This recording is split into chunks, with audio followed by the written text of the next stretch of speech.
The world is saved.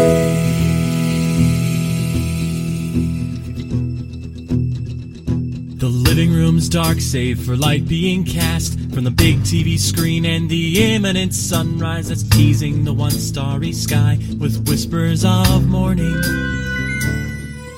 Hey, George. Hey, Lions. How's it going? It's going, Rampage!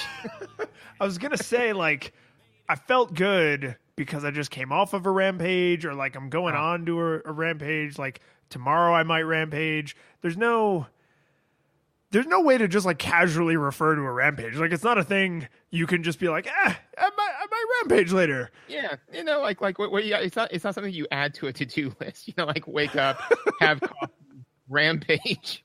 Like 10 rampage, 10 to 10:30, 10:31. Like sit at desk, answer emails.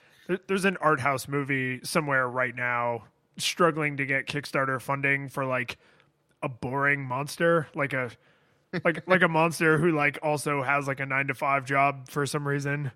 Well, and I think that they would have to name that movie Terms of Enrampagement. I wish I could say I can say with complete honesty that I did not see that coming. that is unfortunately an Archer quote. So, I know, right? No, I appreciate your honesty.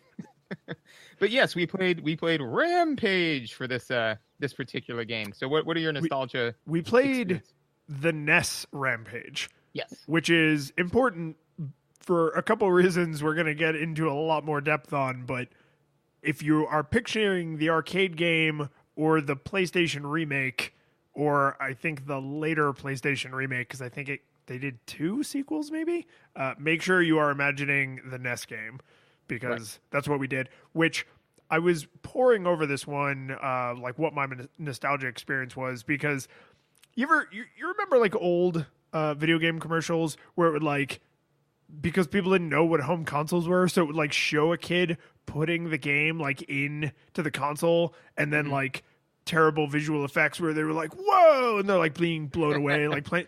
That's kind of how I remember playing this game. Like I have crystal clear memories of playing it, and like I can even kind of picture the room I'm in, but I can't identify the room I'm in, and I can't see the faces of anyone in the room with me. So like my memories of this game are just like a vague video game commercial. Like I have like nothing concrete to sink my gorilla teeth into. Like it's kind of a weird feeling to be like, why is this so spotty? But that's all I got. I know I played it, and I'm pretty sure I played it real early, like before we left New England early. So when I was like under 5. Yeah, so that being, the just some other information, if I could get from you, mother's maiden name, if I would.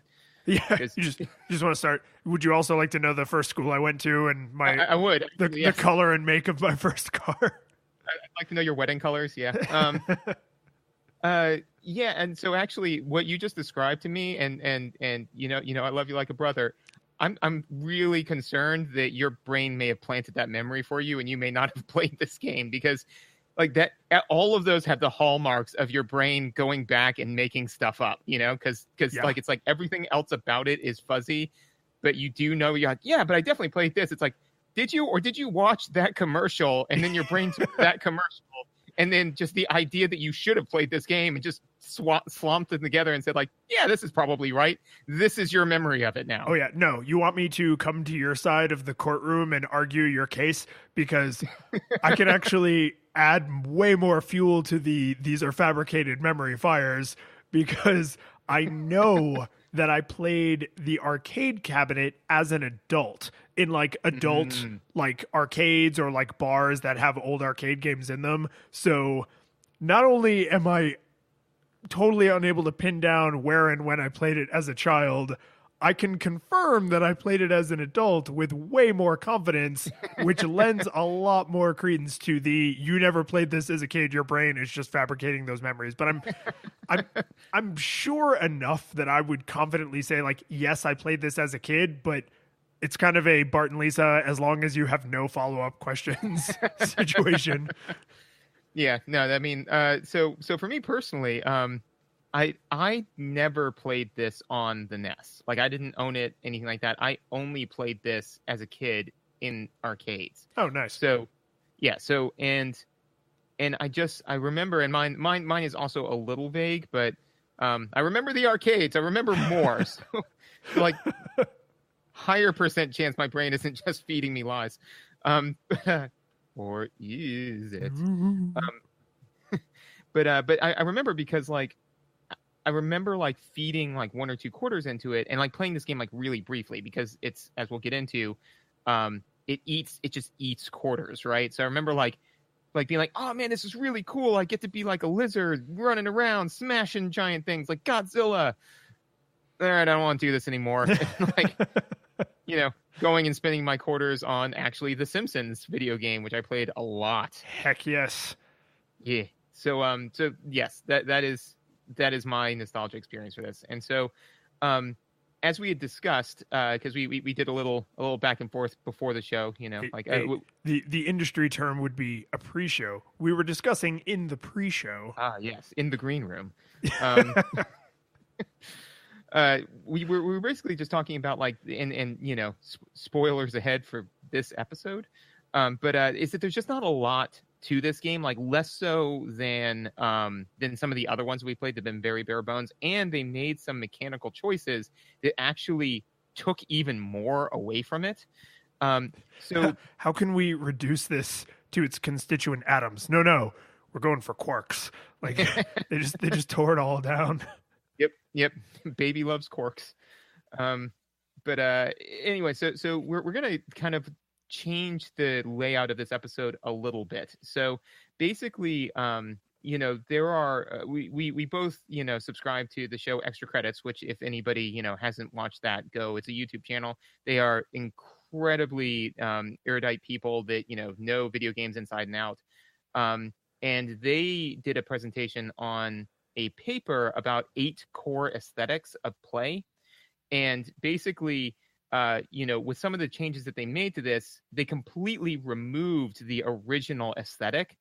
And so we were just kind of like, well, what are we going to talk about? So we were like, well, what we're going to try this time is going through each of the different 8 and discussing whether or not this game successfully delivers on that. And so the first one is sense pleasure, which very nicely falls into our normal structure of talking about visuals and audio first. But the question would be, does this deliver on sense pleasure? Not really. So no, and here's why no.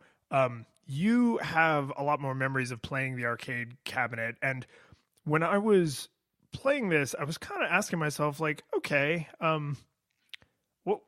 what's happening here? Like, why is what's happening to me? And so I went to look it up online, and I was like, okay, Rampage, only results about the movie. And I was like, damn it. Okay. Rampage game, only results about the remake. Damn it. Original Rampage game, because I had forgotten for a minute that it was an arcade cabinet before it came to home consoles, like most games of this era. I think the first few times that happened, I was like, oh, right. But now it's just like, yeah, you need to remember this, you idiot. So it was an arcade cabinet, and arcade cabinets at that time in history were so much more powerful than home consoles, like many, many times more powerful. And I literally spent 15 minutes just confirming that the screenshots I was seeing of the arcade game were actually what the arcade game looked like, because it looked really nice. Like, it looked really nice, not even just for a game of the time. Like, it just looks nice. Like, it is a well-rendered game because it was on a huge custom screen designed for that arcade cabinet with powerful hardware designed for this game. And then you look at the NES one, which is the one we're actually talking about, and, like, everything is just muddy and blocky, and it's just not very pleasant to look at because everything looks unfinished. And that is not fun when there is only one screen and there is only one set of visuals, and that is all you see for the entire length of time you play this game. So to say that it, whether or not it delivers on like a visual sensory pleasure is like a hard no, with, I'm going to say, like 3 really minor exceptions. The animation of eating people, which you do a fair amount because that's one of the ways you get health back and you get points. That is actually really satisfying. Like the George or Lizzie like turns to the camera and like chews them to death, like while they're kind of staring you down, like you made this happen. That's cool. The look of disgust if you accidentally grab a toilet and you spit out the water, like that's pretty lovingly animated. And then the way you look when you kind of get electrocuted, and there's like the little shock animation. But the shock animation is like, you don't really want to see that because it means you're dying, right? The eating people animation you do see a lot, and that is a good animation, but it doesn't like make up for the rest of the boring animation. It kind of like shines a light on them, right? So having this like one kind of lovingly crafted little animation just makes you go like, oh, everything else is so mundane, right? It's just, yeah, it's not unpleasant to look at, but it's certainly not pleasant. Like it's just, Yeah. It's just, eh. Yeah, no, and actually I would say on a scale of like 1 to 10, 5 being completely neutral, right?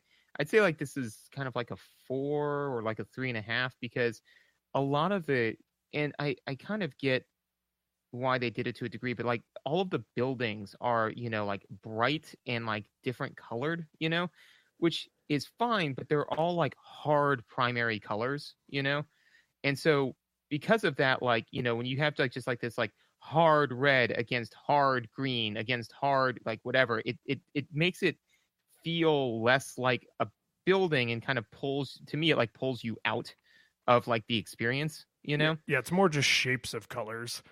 Yeah, and so like I'm like, these seem less like buildings and more like obstacles, Yeah. Which, and so arguably, but I take your meaning. Yeah. So I would say that definitely no. I mean, like, and I think that kind of like what you're hitting on is the animations are like pretty decent. Like for also for like punching, which you do a fair amount of, like very satisfying. Yeah, that feels satisfying. Like especially when you time it right and you punch a helicopter out of the air, that's pretty sweet. Also, the other thing that I loved was whenever I would like punch, and a person would like appear in the window like as I was punching. So instead of punching, I just snatched and ate them. I was just kind of like, man, I was just, like I was just trying to break your building, but instead I got to eat you, like surprise. So I definitely feel that it did not visually, it's not stunning or like satisfying, and it doesn't really do anything with its visual. So if we're discussing it as a core aesthetic, it does not do anything with its visuals that would make me want to play this game. Like I would not play this game for the visuals. Like it's not something like oh shoot, I'm trying to think of the name of it, but like where the colors are vibrant, or like DDR, or even even Guitar Hero, which actually delivers on different core aesthetics, but like those visuals can, like I'll play that just because like it looks really awesome. Like when you hit that guitar, just in the right way, and then everything like lights up, and it feeds your brain that happy feeling, none of that. And I even like of like this generation console, cartridge console generation, like I just recently encouraged a friend to play Final Fantasy VI or American 3 if you're lame, for the first time, because she'd never played it before, and she was telling me about it, and I was like looking up some stuff and like looking at parts of the game that she was at, and I was just like, oh my god, this game is so beautiful. Like it's so beautiful. Like every sprite is just beautifully rendered. Every building, every background, every mountain, every piece of artwork, every like magic animation. Like I could sit and just watch someone else play Final Fantasy or watch YouTube videos of Final Fantasy VI because it's just so visually stunning. And the graphics are better, but I mean, it's only one console generation later, right? It's not like we're comparing it to like The Last of Us, right? So it's, Right. I think it's fair to say that you can have low res graphics that are still really stunning and really visually satisfying. I mean, God, even Tetris, because like Yep. everything fits together so nice and tight and it feels like very mechanical and precise. Like, I wouldn't go to that game just for the visuals, but the visuals are very enticing and they're like good, solid visuals. The same with the audio, like, you know, the Final Fantasies, for example, have like this amazing, like, you just like close your eyes and you just imagine the music and it's just good and it just like washes over you and it's great. And this game decided to have one song that goes with one visual in the background. And it's just, it's not only is it repetitive, but it's not on theme. So like there's a high cognitive dissonance where you're like, I'm destroying all these buildings, and it's like boom, boom, boom, boom, boom, boom, boom, Yeah. boom, boom, boom. You're like, what is this? Like, is It this just sounds a like chore? it sounds like they're just like kind of sauntering into work and then decided to destroy buildings on their way in. You know, like it's the it's not even quite as upbeat. But I was just thinking about in Family Guy when Peter Griffin makes the wish to have like his life have a soundtrack, you know. And it's like riding on a bus, you know, like Yeah. it's just it's very the music. I mean, actually, the one note I had for audio was like there's just nothing. There's like it's almost devoid, and it's so banal that I actually had to like crank the volume up on my TV to even hear it, to the point where the sound effects, what little of them they were abrasive, just so that way I could hear the music, you know? Yeah. It's And it's certainly not under a heading I would refer to as pleasurable. It's like no. there are sounds, there is audio, and I imagine in like a noisy arcade you probably cared a lot less, but like this is the NES cartridge. I'm in my home sitting on my floor eating cereal directly out of the box because that way it doesn't get all soggy in a bowl of milk. And it's Okay, just wait, like I'd like to hear but I something. have to know, when given the option, though, will you eat cereal in milk or do you always eat it dry? I will eat certain cereals in milk, but given the option, there are cereals that I would never put in milk. And Okay. and anyone who drinks the milk at the bottom of their cereal bowl is a monster. And I don't Okay. mean like a fun rampage monster. I mean like a Mussolini kind. Gotcha. Well, only us monsters here. No, because this is something that Megan and I get into it about, because she never drinks her cereal or puts milk in cereal, and I, you know, like I will eat cereal dry, but like, you know, I generally go for the milk, and you know, I forgot what I said recently. I said like, oh yeah, well, you know, like just can you pick up some milk? She's like, why? I'm like, well, I want to have cereal. She's like, why do you need milk for cereal? I'm like, oh, that's right, you eat it dry like an animal. So I challenge your side story with a side story of my own, Excellent. which is when I was a kid, I would put the amount of milk into my cereal that a person would put if they were planning to drink it at the end, but I didn't. I just wanted milk in my cereal because I do like the way it tastes, so that I would eat it really fast so that it wouldn't get soggy and then throw the milk away. And you can imagine in my like middle class upbringing the response that generated from my father. Yeah, no, I can hear your father now. Like, really, Yeah. So the one thing I did do is like if I do eat cereal with milk now, I basically put so little milk that I don't feel like I'm wasting it at the end, which I think is a fair compromise. Yep. Yeah, no, that's legit. And that does and that sensory pleasure of eating the cereal brings us back in. Right back. Yeah. Easy segue. But one of the notes I did have was basically another disappointment for the sound, and thus why it does not deliver on sense pleasure, is not only is there like no real music to per se, there's like the barest of bones sound effects, and none of them enhance gameplay. You know, like, and Yeah, by not what I mean really. is like there's no information that's delivered through sound. There's all of the sounds are just like if you punch something, it makes a sound effect. If somebody hits you with something, it makes a sound effect. That's pretty much it. I don't There's think like there's a couple things that I think the sound would have been more useful on an arcade cabinet because the arcade cabinet screen was considerably larger and most of your attention is focused on the character. And so if like you hear the helicopter noise, that might make your eyes like dart up and be like, "Oh, there's a helicopter coming. I want to move so that it doesn't like get directly overhead and drop a bomb on me," right? So like in the right situation, I think the audio would have informed you in a way that just visuals would have been too sluggish or too confusing. But again, like we played the NES version on purpose because that's the one we played mostly is like you shrink that down, you take away all of the utility that the sound was providing, and now you just have boring, kind of redundant sound effects. right.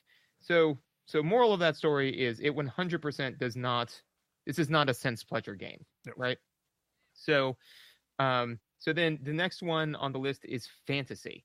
So, fantasy is it allows you to step into a role. Like examples of this would be like Call of Duty. Most RPGs, at least in some capacity, try to deliver on this. So, Mass Effect. Things like that. Where Mass Effect maybe a little bit less, but like it's something where Even like Grand Theft Auto, like Madden, like any game where they're saying you're not watching this story or directing this story, like you are living it. You are Nico Bellic. You are, Madden, right? Like you are actually supposed to be inhabiting this person and living out this experience.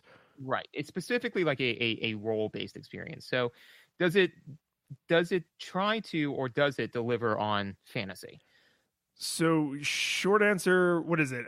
Short answer, yes with an if. Long answer, no with a but. So it's, I think that is what they're going for, right? Because it's like you can be King Kong. I mean, a legally safe, different monster from King Kong. You can be not Godzilla, right? And definitely not Godzilla. Not even close. Nope. Exactly close. So you can be these monsters and you can go and like smash things, and like that's kind of a cool thing to deliver on. And especially when you think like this time in history, that to look at movies that were successful and be like, oh, we can give the player that experience.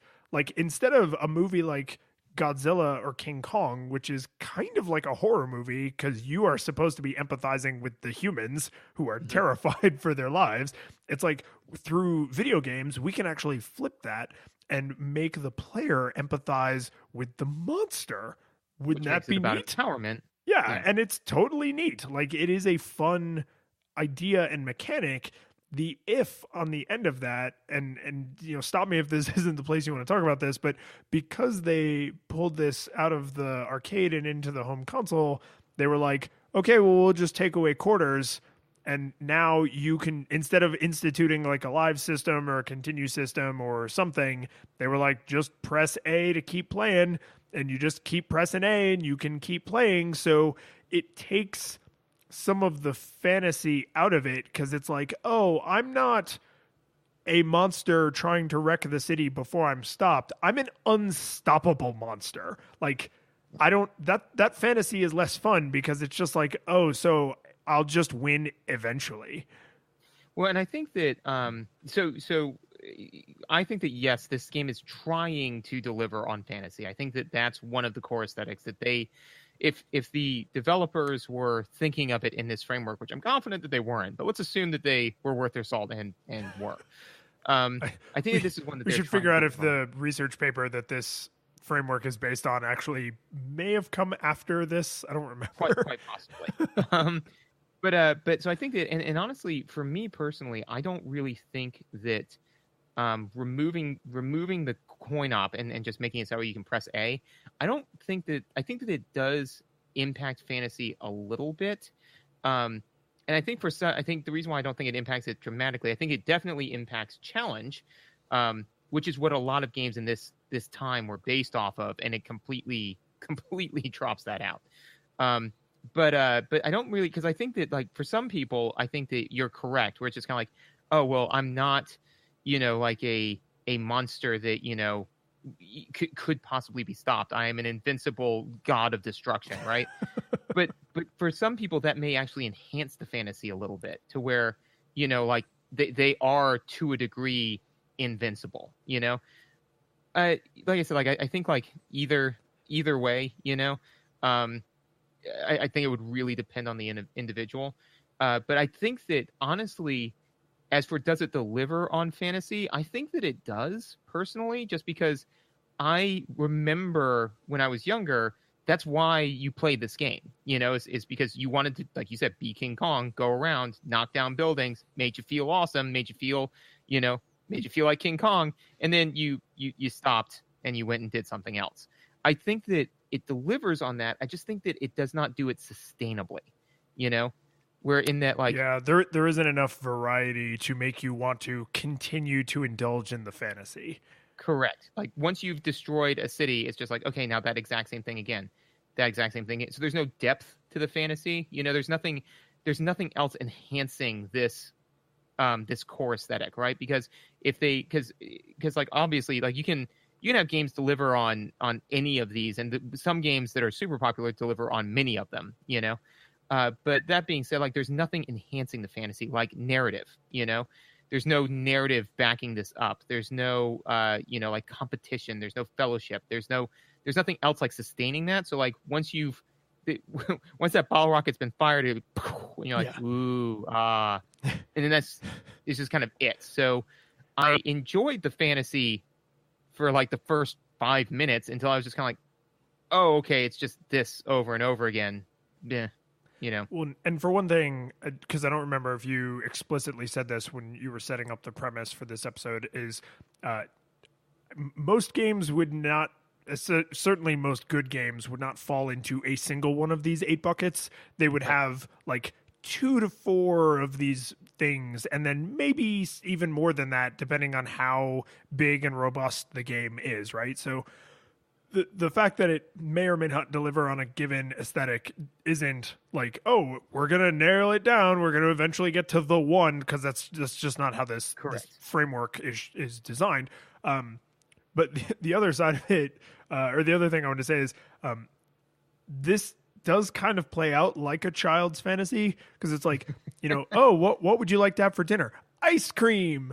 Well, would you like to have that for dinner every night? Every night. And it's like, you haven't really thought this through, have you? I have not, right? Like, hey, tomorrow's Christmas. I wish every day could be Christmas. No, you don't. Like, right? And this is kind of like that. It's like, I want to destroy the city. I wish every day I could destroy a city. Okay, that's going to be the only level in the game. Oh, it's not that fun.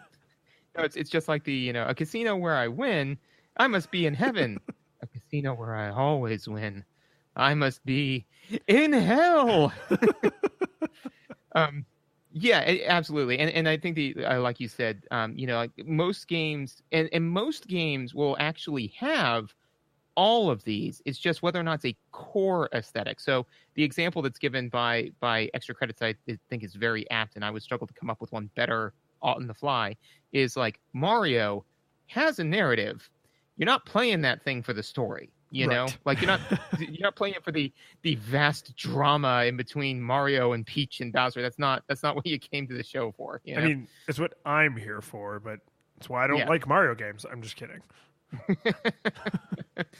I just all of a sudden heard like I could hear 1,000 people unsubscribing. Like, right. I don't like Mario games and unsubscribe. Or worse, we gained a bunch of subscribers who are like art house trolls. Like, oh, I only play Tetris where all of the pieces are straight and it's only shades of gray. It's like, oh my god. So does it deliver on fantasy? We'll say tentatively, like mildly yes, or at least that's what it's trying to deliver on. It's definitely trying, and I would say it does. It's just that for you and I, with our level of games literacy, like, it cannot exist in a vacuum. And as we get to the other ones, there's going to be more X's than checks on this list. Yep. Which brings us to narrative, which is you know, like the game as story, right? So does it have a provocative or invocative, or, you know, like a story that is worth like looking at like something that you would discuss with friends, like maybe like come up with fan theories, No. Nope. There is no story. In fact, that I would make the argument that basically this thing just kind of and again, like it doesn't have to have this, but it just leans on your existing pop culture knowledge of King Kong and Godzilla. If you have never seen or heard of either of those two things, it actually further diminishes the other aesthetics. Like they are just relying that you have that knowledge going in and that you want to be these things, and that's it.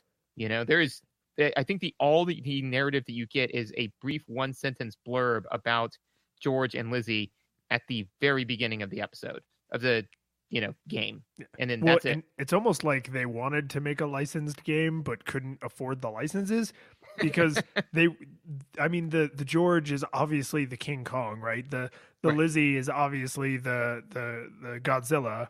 I don't know what the arcade game also had the wolf. I don't actually know what that one is based on. Maybe it's just like, what if werewolves but giant? Like I don't actually know what that's a pull on, but I think you nailed it in that, like, if you show up having no idea what King Kong is and what Godzilla is, they're like, oh crap, we really expected you to come in with that foreknowledge, because if you know what those characters are already, you don't need any other explanation. Oh, I know that King Kong eats people out of windows, and I know that, he grabs the girl. I know, King Kong, like, swats, down planes on top of buildings. I know Godzilla, like, wrecks, Tokyo and then later New York, I think. So you would just take it on good faith, like, oh, it's a King Kong, it's a Godzilla. They're doing what King Kongs and Godzillas do. But if you don't have that pop culture knowledge, maybe the assumption is, like, if you have access to video games, you will have this pop culture knowledge. So it's like they're just taking it on good faith that you couldn't have one without the other. But and it was definitely common for games of this time to rely on that on the players' base knowledge going in, or on instruction manual, because like is often the case, we have a cobbled together collection of nonsense, so it's like maybe there's 20 interesting well-written chapters by Mr. Stephen King in the instruction manual, like we don't know. Yeah, we wouldn't know, but does it, and again, like the kind of bare bones narrative, I don't think that not only does it not deliver on narrative, it's not trying. Like there's no attempt. This is something that everybody on the team said, this is not what this game is about. Like there is no story. And especially the fact that there are 128 levels, and that's it. There's 128 levels. Like there's no, that's all that they did. So it's just kind of like, so no, it does not deliver. No, they're not attempting to. So next on the list is, and I think that this is where we're going to get into some of the meaty mechanics that we were talking about, is a challenge. So, game as like obstacle course, right, is the way that they framed it in extra credits. And again, I would fail to come up with something better on the fly, but it's just kind of like, does it deliver? Mario is a great example of like a challenge-based game, Also the obstacle course metaphor. Yes, exactly. So is this game trying to deliver on challenge, and does it deliver on challenge? It is definitely going for challenge, but because we specifically played the NES port, it absolutely fails on challenge in a way I don't think I've ever come across before. And I'm not saying that this is rare. It's just that, like, games from this super early, like, direct port of an arcade were not my core aesthetic. So I don't know how often they said, oh, well, we'll just lift the quarters out, and then every time you press A, it's as if you put another quarter in. So it's like you're Richie Rich playing this video game, right? Mm-hmm. And it's just, there's a mechanical problem with making that decision, because you have now said the challenge is that you have to be, eating people and smashing buildings and avoiding bombs and trying not to get shot too much by, like, the army guys, and trying not to eat too much toilet water because it slows you down, and like, otherwise you're going to die. And like, once you run out of quarters, then you're not going to get to destroy all of America. And that would be bad, apparently. It is the lose condition. It is. But if you are playing on the NES like we did, and you just keep pressing A, you just get back up with full life, and your score doesn't even reset. So, like, there is It's not that there's no penalty, it's that you are actually incentivized to just be a reckless idiot because it's the fastest way to play. Yes, exactly. I mean, like, and I think that the game, especially the arcade cabinet, definitely challenge was one of the core aesthetics. And I think that this choice shows like lack of foresight, planning, knowledge. Like I think that this was a poor decision because it just takes the challenge. Now difficulty and challenge are not the same thing, but it takes the challenge of the game and strips it all away. And the reason why I think that it was just a poor ham-handed decision is because, one, there's a million different ways that you could attack this, right? You could obviously lives is typically what they went with, and if you're like, oh well, there's no way that anybody's ever going to get to see all 128 levels on any number of lives, you add in a password system, and then bam, you're good, Or continues, but when you continue, your score resets to 0. And that's the other thing that I think that, because if they just had your score reset every time you hit X, there would still be challenge, right? And then that would actually be kind of a nice way to do, because like, for instance, you and myself, where we're just kind of like, yeah, I don't really care about score, or what have you. So we would just, you can basically opt out of that challenge, is you're just like, I don't care about the score. But if you're like, no, I actually want to challenge myself with score, and that would actually enhance one of the other core aesthetics, competition, right? Is because like I could play and see how high I could get my score, and then I hand it off to a friend and then see how high they could get their score, and so on and so forth, right? But the fact that they just lifted it out and did it in like the most bizarre way possible, and this is definitely something that they were trying to deliver on, I think kind of shows poor planning. And I think that it hints at the fact that of what we kind of see throughout the game, we've seen it so far with the visuals, is that they just ripped this out of the arcade cabinet, put it onto a cartridge in the hope to just make a buck, basically. Well, and I mean, I do kind of wonder, like, in trying to give the benefit of the doubt to designers of this time, because the ports, they're ports, right? Because in modern games, like, you can take a game that was built and for all intents and purposes is like a Windows game, but because of the engine it was built on, you just like press a button and it essentially recompiles it for Mac, right? And you can more or less do the same thing with like the modern Xbox and the modern PlayStation, because they're based on the same processors, which means they can execute functionally identical code. So like porting a game from one system to another is not the work that it used to be, even just a generation ago, let alone 30 years ago.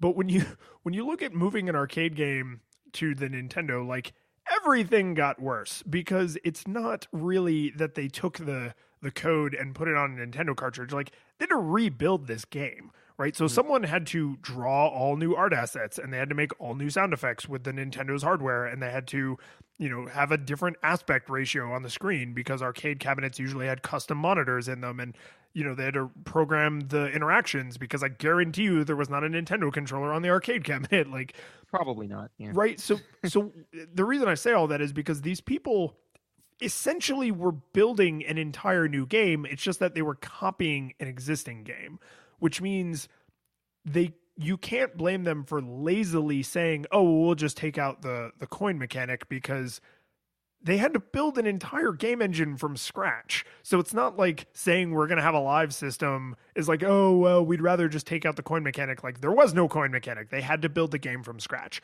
So it makes me wonder, was a selling point, and I tell you all that to tell you this, was a selling point going to presumably an adult or like an older teenager and saying, hey, do you like playing Rampage? Would you like to just buy it once and then be able to play as much as you want? Like, that sounds like a legit selling feature. And I think because they were probably hyper focused on, I mean, a new Nintendo game in the 80s was like $70, which in today's money would be like $140, like really, really expensive. So to say to this person, hey, spend this ludicrous amount of money, but only spend it once, and then you can play as much as you want. And they didn't really think about how that actually would maybe completely destroy someone's enjoyment of the game. Part of their enjoyment of the game was, I only have 3/4 left, and if I go make change for $1, or if I have to like go home and crack open my piggy bank or dig through the couch cushions, then this game will be done, right? And maybe removing that tension breaks the game in horrible ways. Yeah, and I absolutely agree that it does. And I didn't mean to, be, like crap all over the developers. No, dude, whatever. Just, whatever. But that being said, is what it smacks me of is somebody said like basically, somebody said, well, we want to do an NES port of this, arcade cabinet, and we're going to spend, I don't know, X amount of money doing it. And everybody's like, we basically have to rebuild this from the ground up. So it will cost 4X monies. And they were like, no, it already exists. Just put it here. X monies. And, so then like, so it just seems like that they were stressed for porting it. And I agree completely that, that the, strain and the, again, like challenge of like, how long can I make this quarter last definitely added to the game. And by just like completely stripping that out, it definitely robbed it of that challenge. So yes, it tries to deliver on challenge and it fails utterly. Yeah.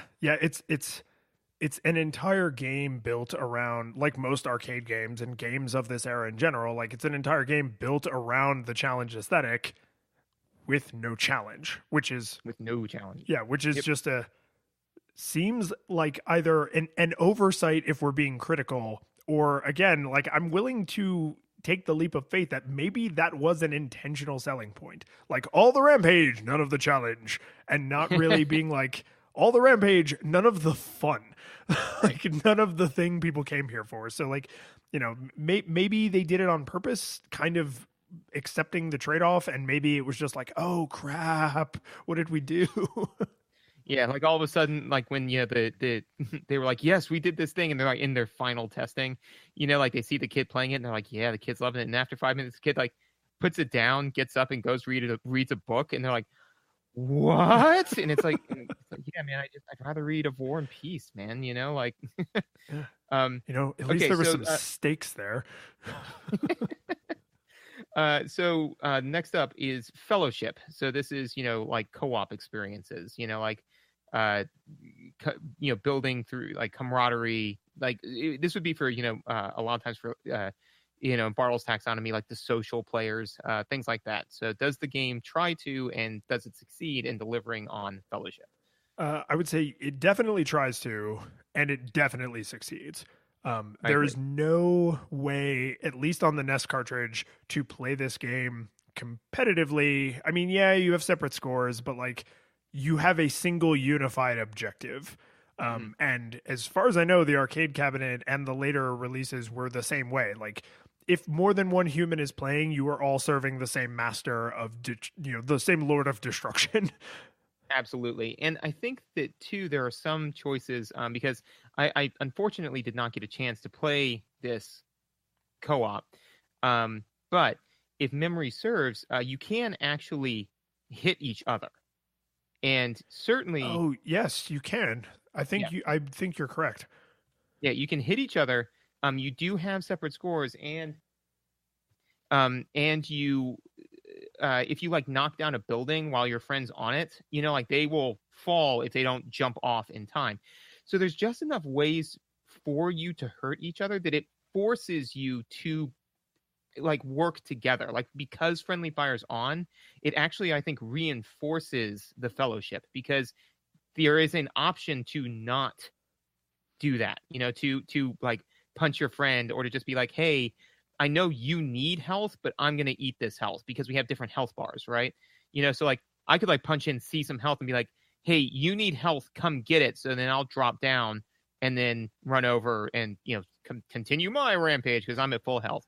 So I think that it absolutely delivers on that through some very smart choices that are, again, immediately robbed when you remove the coin op, right? Because I don't need to coordinate with you for health. I'll just die, that's fine because then I just press a button and I get back up. I don't need to worry about punching you. I can punch you silly because then press a button and you get back up. So I don't think it robs it completely. I was being a little hyperbolic, but it takes a lot out of it because it sucks the challenge part of the Fellowship out. Right, because like it requires so much less coordination because you're not playing with live ammo. Like again, unless you are artificially putting challenge on there to say like, hey, we're going to try to not hit continue as much as possible or something like that. You're not trying to make these quarters last. You're not trying to not hit continue. You're not even trying to boost up your score. You're just, playing the game. So basically, you play for about 5 minutes and then no doubt, like if I accidentally hit somebody, I'm like, oh, oops. Not like, oh, dude, come on. You got to do better, man. We got to pull together. We got to win this. So I feel that, again, dropping that one core aesthetic rippled out and kind of like hit a lot of their other core aesthetics on its way. Yeah, the removing the challenge so completely, like not just saying we made it easier or even it was hard and we made it easy, but saying there are no stakes. There is nothing at risk. You will lose nothing.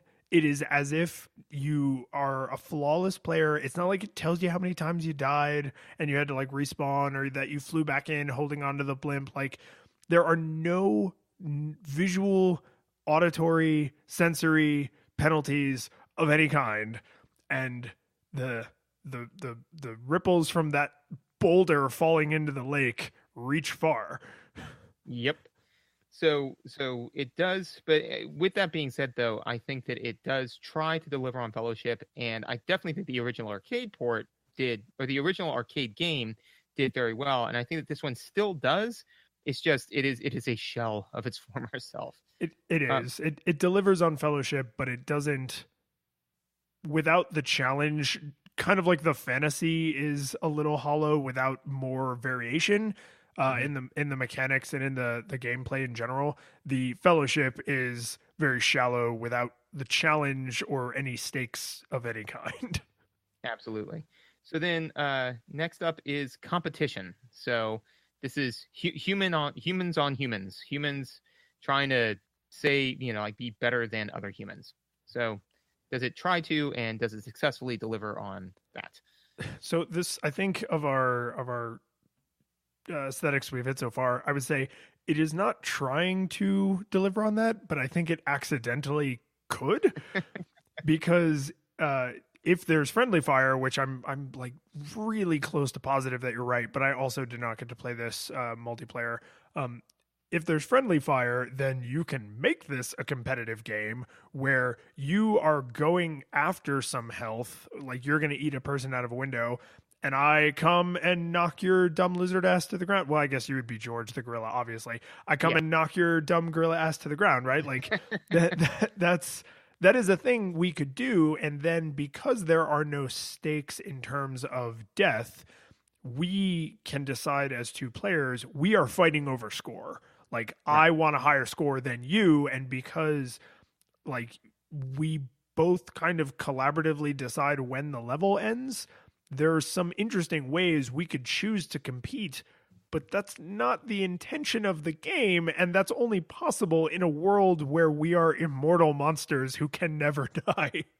Exactly. And I think you kind of hit the nail on the head, which is that, and I think that is that you can artificially, it gives you the negative space to artificially add challenge or add competition on top of it, but it does not try to, and I don't think that it does deliver on that because, it's kind of like, does watching Aladdin get you drunk? Well, no, unless you add a drinking game to it, then it absolutely can, So like, but one of the things Aladdin is not trying to do is get you drunk by virtue of watching it. Yeah, no, that's an oddly specific metaphor that I will ask you more about off the air.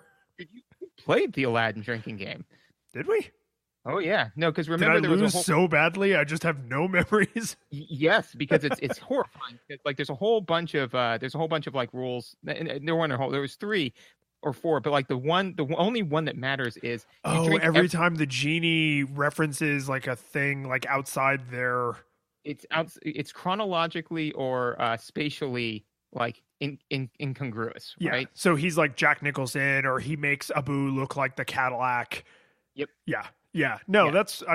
God, no. How are we not dead? I know, right? Like, because I remember like the genie shows up and pausing it and being like, everybody refresh your drink. It's about to get increasingly real. Yeah. And it's only going to get realer. Like this is the least real, and it's only going to go up from here. Yeah. You're about to have a huge drinking spike. But anyways. Yeah. That is a young man's game. That is old people or people with sensitive constitutions should not play the Aladdin drinking game. Nope, not at all. But so anyway, so I would say no and no on competition. Discovery. So this was like uncovering the game, the act of uncovering the game. Is that a reason why you play it? And interestingly, a lot of the times, people think of discovery as like going, like opening up a map, but also discovering new mechanics within a game. So Minecraft is a good example of like where the mechanics open up, or like emergent gameplay situations. One could make the argument that Darkest Dungeon delivers on discovery because it intentionally completely like occludes your vision of the entire scope of the game. So like as you're finding these new emergent ways that terrible things are happening to you, that's part of the reason why you would go to the game. So does this game try to, and does it succeed in delivering on discovery? I gotta say no and no. Like they're not attempting to hide anything from you or reveal things over time intentionally on level design, mechanics, artwork, audio. Like basically you see the first screen and you have now seen 99% of the game, and then a few of the levels have like mountains in the background. Like you go to Boulder, Colorado, and there's mountains, and I appreciated that because I live near there. And there's like a few of the levels have bridges that collapse when you walk on them, and there's water that you sink in. But those mechanics aren't obscured from you in a way that you like discover. There's certainly no thrill of discovery. And right, it's just like a thing that happens. And again, that pool is super shallow. So the like two things visually and mechanically that are not present in the first like 5 levels show up in the next 5, and then like that's about it. That's where changes stop. Well, and so as far as does it deliver, I agree. No, it does not deliver on this. For whether or not they're trying to, the only counter argument I would say is that, because I would agree with you if not for this one thing, which is like at some point, I think it may be during one of the bumps in between, because in between each level, it'll say like, do you want to stop eating terrible things? Punch slower and all that kind of stuff, One of the things it says is there's 128 levels in Rampage. Try to play them all. And that to me is them trying to sell you on like, oh man, there's 128 levels. You got to check them all out, man. Like look at how expensive this game is, and it's just kind of like, yeah, but they're all the same, and like we said, like it there's nothing special about any of them. There's no reason to check out level 128 because level 1 and level 128 are going to be exactly the same. So I actually think that they kind of are trying to deliver on discovery, or at least they're trying to sell you on it, but they just, again, because there is no difference and removing that challenge thing, man, because like I can totally agree with you that the bait of there's 128 levels, see if you're King Kongy enough to experience them all, even though they're functionally identical. Getting to them is the mechanical challenge because you have to keep pumping quarters in, or you have to be really good at the game, right? When you remove the challenge element, it's like 128 blank pages. Inspect each one pointlessly. Like it makes there's no thrill of the chase when there's no chase and no thrill. So basically what this did was it took reading books, which is normally something very enjoyable, but it handed them all to Toph. So I actually, my old boss, his he like academically studies like the nature of fun. Oh, nice. I don't know if he's ever listened to the show, but he's like a real sourpuss, so I'm sure he would just crap all over everything we have ever said. But bummer. But I'm about to give him, he's just that kind of person, but I'm about to give him a thumbs up to a funny thing he did.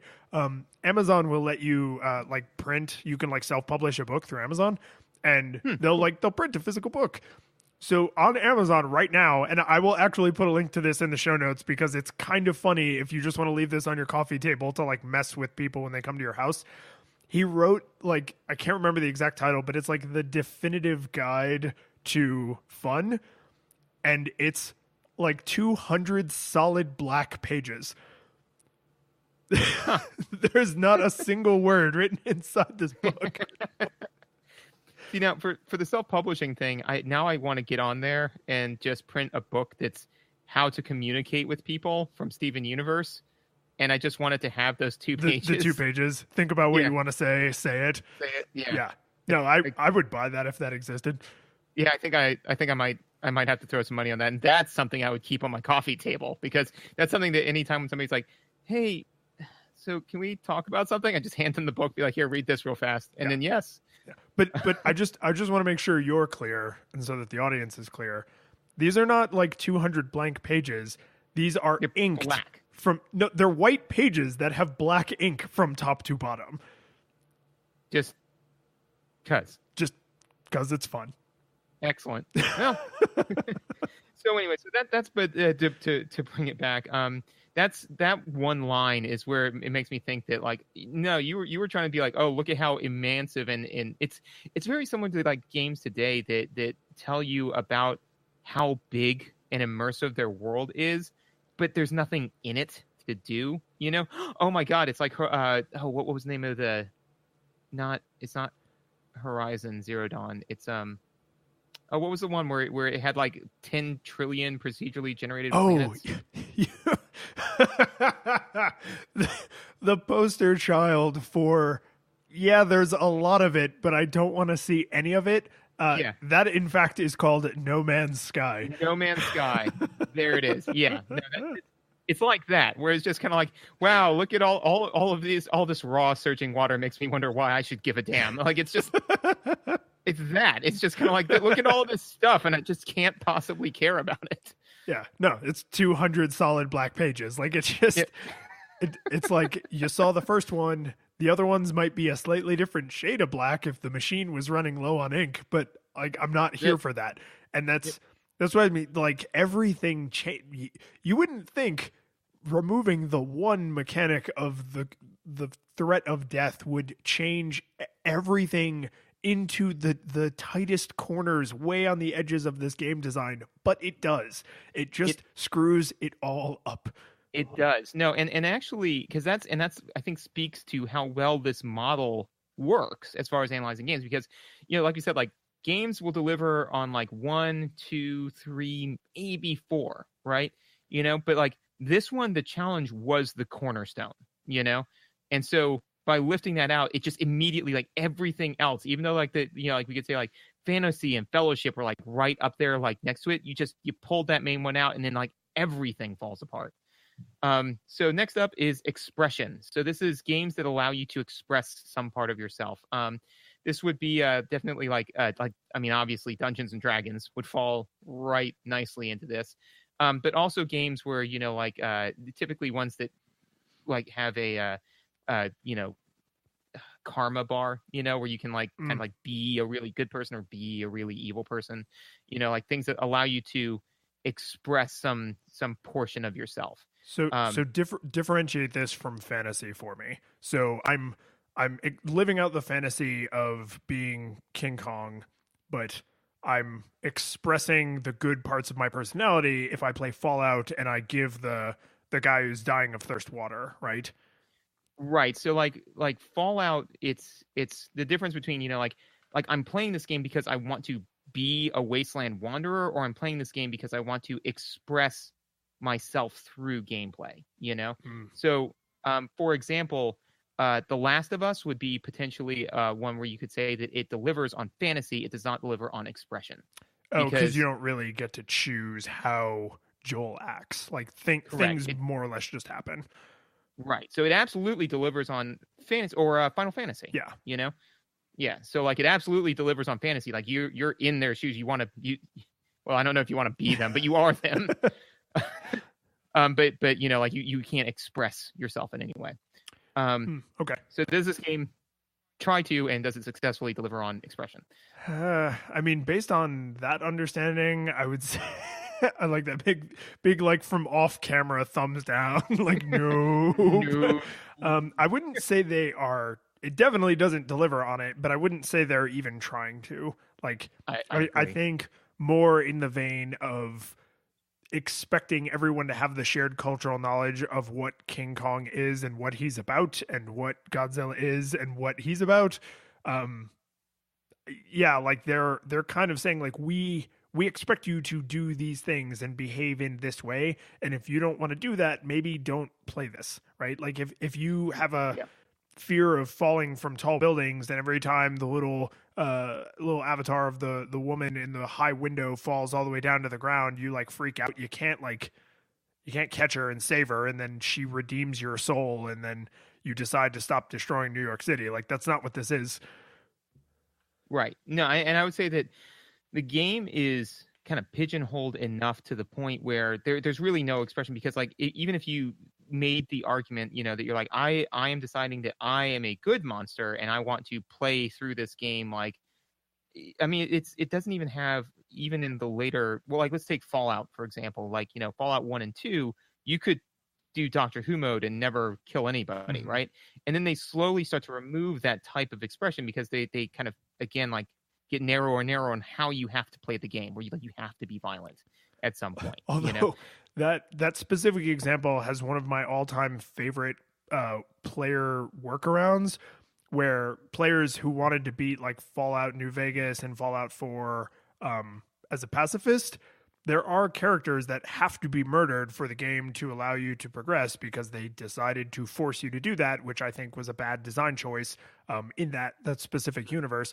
But you can kite those people to where there are friendly NPCs or other aggressive monsters, and they will do the murdering for you. So Yep. So just like the Doctor. Yeah, pretty much. So that maybe that's what they were like. We need a more authentic Doctor Who mode. But yeah, so I mean, like, but there is no way to do that in this game. You know, you can't decide, hey, I'm going to try to play it on pacifist mode, or I'm going to try to, you know, basically do anything other than smash buildings and eat people. If you're not in it to smash buildings and eat people, you're playing the wrong game. That's what this game does. This is a smash buildings and eat people simulator. Yeah, but unlike some of the other, or pretty much all of the other aesthetics we talked about, like I don't fault them for that, and I wouldn't fault most designers for passing on expression. Like most games, I think, are either narrative, like we have a story that we want to tell, or are just like it's a mechanics driven game. Like you're here to play football, you're here to smash buildings and eat people, right? Like they're not trying to create a universe in which you decide if you're going to be moral or if you're going to be evil. And the games that do that is like their main selling point. Like Fallout is very loud about having the karma system, and like Mass Effect was very loud about having the tree choices, whatever the hell they called it. And like the Dragon Age Origins is another example of like one that gives you a lot of expression and has a strong narrative. All the Morrowind games have a really strong narrative, just like the Mass Effect games, but also, and the Fallout games, but also are like, you can decide to be a neutral person, a good person, a bad person, maybe some other options are sometimes present. Different classes. Yeah. So I think the games that care a lot about that, like, go out of their way to be like, here we are, here is where you get to be part of the story and decide how the story goes. And I would say if you lined up every single video game ever made, that's most likely in the minority. Most games, I think, are like, this is what this game's about. I agree. I think that games, especially games that try to deliver on narrative and expression, have to be very tightly focused to those core aesthetics. Like they have to really just be like, this is what we're delivering on. We want to deliver a strong story where you also get to express yourself as an individual through that story. And we're just going to kind of like let everything else drop out, you know, like, I mean, like, and again, they'll have all of these things. Like you can still like have really stunning visuals and all sorts of stuff. It's like, but no, this is what we're focusing on. If another core aesthetic clashes with that we're trying to deliver on clashes with this, it auto loses, you know, like we're tying the hands of every other aesthetic. This is what we're delivering on. Otherwise you end up with like, and we've seen it in like all of these, tons of bad clones and things that do stuff like that, where it just, if you don't have that laser focus on those two things, then the game starts to really fall apart and get finicky pretty quickly. But no, I don't think that they're even making an attempt to deliver on expression. So, which is good, because I mean, again, you know, like not all games have to, and not all games should try to deliver on all of these. Like again, there is a very, very few subset of them that actually deliver strongly on more than 4. And even then, those games, it's like games within games, you know, like it's those are shooting the moon. You know, you want to just abandon some of them to be like, nope, we're not, this is not a game about expression. So no on expression, and good on them for not trying. Well, and I think another thing that I don't think we explicitly stated is that none of these are like value judgments, right? Like having a certain aesthetic is not good or bad. Having more aesthetics is not good. Having fewer aesthetics is not bad. Or the reverse, right? Like these are not genres, but they're almost like, oh, this is this type of game. It has this challenge aesthetic, a competition aesthetic, a fellowship aesthetic, right? So a game can be or not be any combination of these things, and it could be one thing and be a great game, or be several things and be a terrible game. So like this is a classification system in like an academic scientific design sense. It is in no way a value judgment. And the reason I say that is because we're coming up on that all important question soon.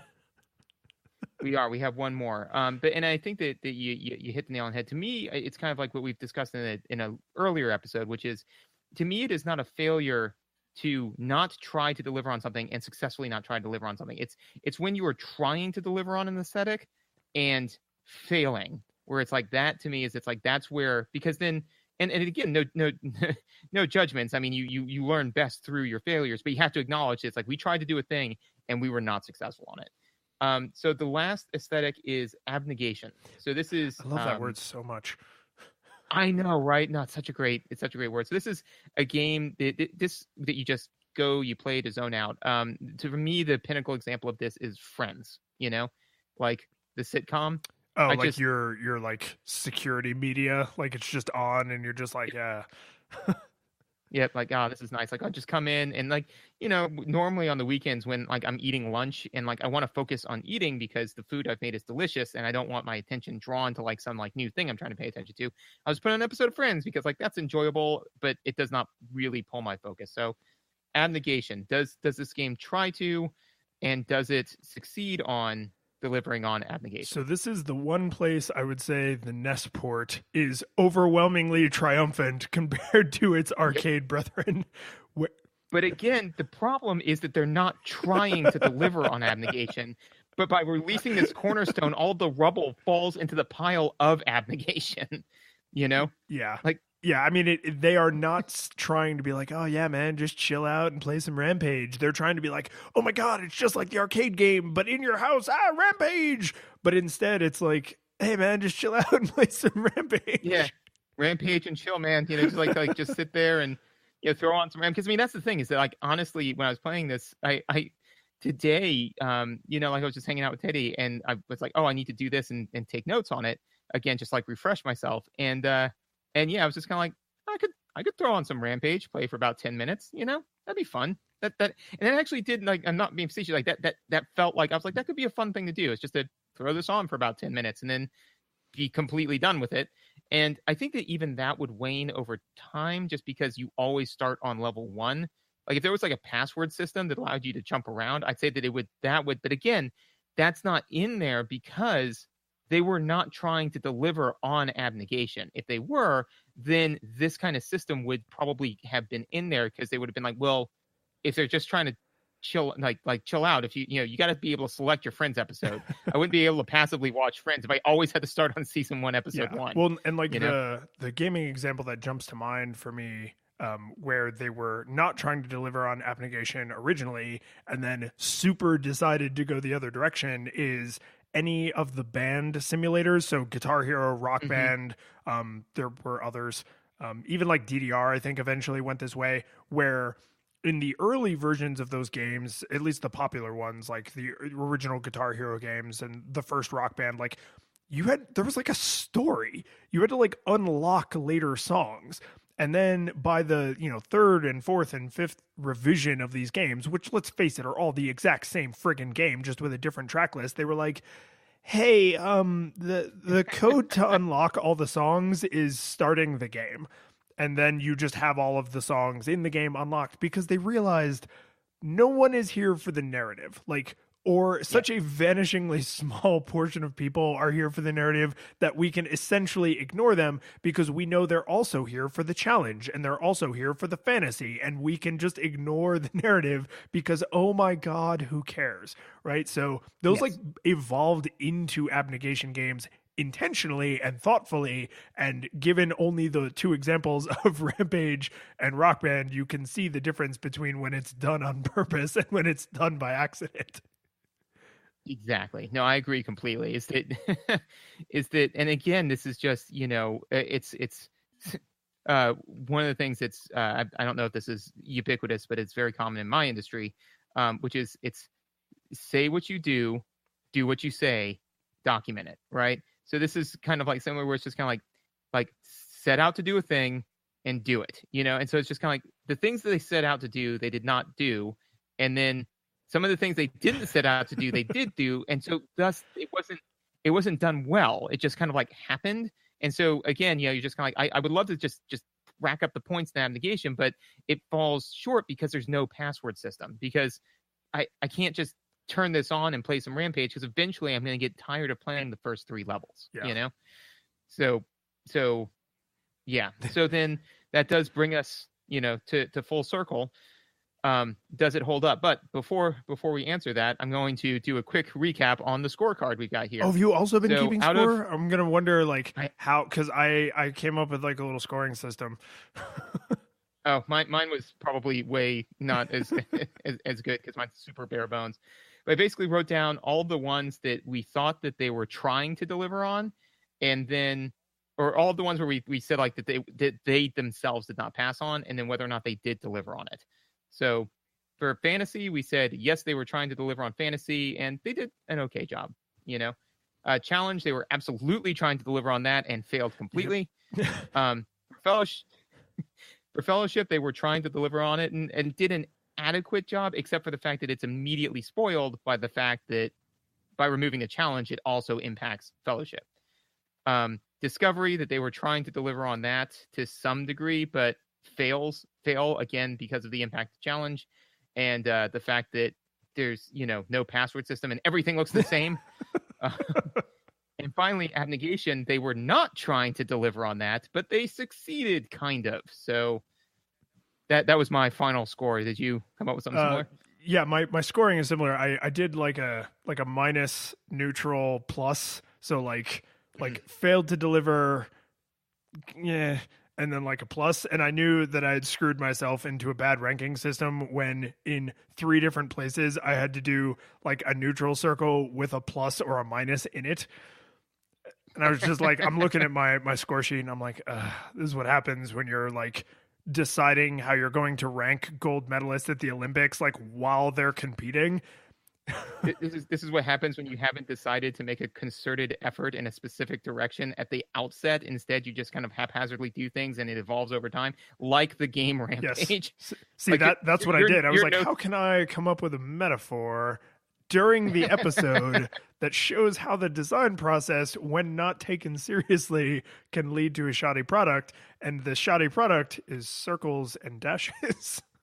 There you go. So you see, actually, your note system is the best because it is the best reflection of the game. Right. So very, very well done and totally intentional. Scoring wise, I mean, yeah, we're in agreement about what they were trying to do, what they delivered and the things they did by accident. So we are, ranking system aside, like we're in agreement about that, which then here we go.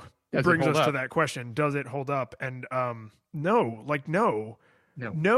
And nope.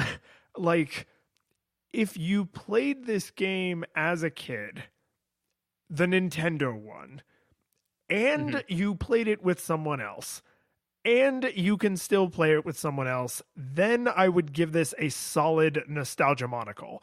And I would be like, just try and put yourself back into the mind of child you with your, maybe even the same friend if you've known them all your life, and just play Rampage and like have a little nostalgia experience. And like, that is totally a fine way to spend some of your time, even a lot of your time if you're into it. But could I recommend this to someone now who's never played it? Absolutely not. Like, under no circumstances. But could I recommend the arcade cabinet if you actually had to pump quarters in, or if you had like a live system, if it was like a hacked arcade cabinet that you bought, or something? Like, yeah, totally. But without the challenge element, the core that all in the soul, the cornerstone, the truth on the other side of the gate, right? Like, without that one element in the NES port, it's just a sad shadow of the original arcade game. Oh, absolutely. No, I couldn't agree more. Is that by virtue of removing, and this just kind of shows that when you're not really taking a hard look at what you're trying to do, and you accidentally, because we kind of said that they tried to deliver on 4 different aesthetics, which is ambitious for a game of this time, right? Even if we're wrong, 3 is still pretty hard, but because they weren't focused in on their biggest and most important one, challenge, and they made that oversight, it just completely, like I think your answer is, it rippled out, and it just impacted every other aesthetic in a negative fashion, And then again, the only one that affected positively, they weren't able to capitalize on that because this was not a carefully made decision. So it's almost like when designing the game, they went on a rampage. The curtain falls, the music plays, the credits roll, then it all fades to black, and you're left by yourself. The fanfare is gone, there's no player 2 there by your side to share victories won. But as you slowly progress down the hall to your bed, a few great events leak back into your head from the time that you spent traversing the land, battling evil, fighting the darkness, just sword in hand. Your memories creep in with the edge of a smile.